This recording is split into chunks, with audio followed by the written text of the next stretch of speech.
Piensan cerrar la fábrica o reducir personal, y son muchas familias que en la calle quedarán. Cortaremos la ruta, la situación no va más. ¿Cómo explicarle a un hijo que ya no podrá estudiar? Las cubiertas ya arden, aquí nadie pasará. Aunque repriman los ideales, no matarán.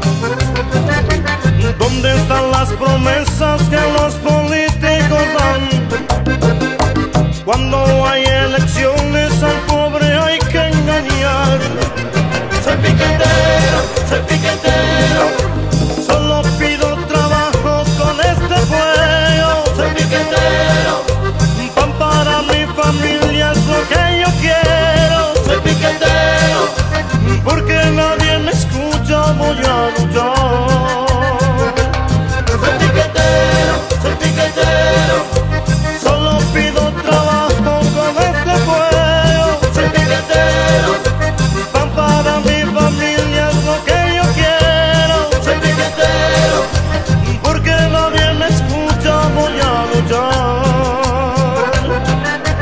Porque nadie me escucha, voy a luchar. ¡Cambia! ¡Cambia, mierda! ¡Quítate de más! ¡Aló, Rubén!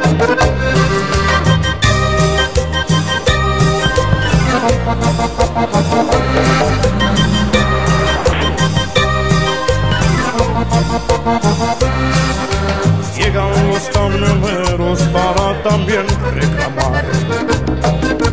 Nuestra lucha es la de ellos y la de mucha gente más. Cortaremos la ruta, la situación no va más. ¿Cómo explicarle a un hijo que ya no podrá estudiar? Las cubiertas ya arden, aquí nadie pasará. Aunque repriman los ideales, no matarán. ¿Dónde están las promesas que los políticos dan? Cuando hay elecciones al pobre hay que engañar.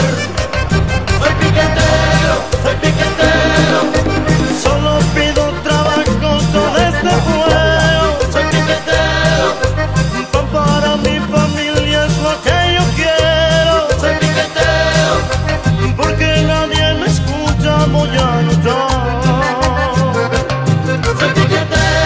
Soy piquetero,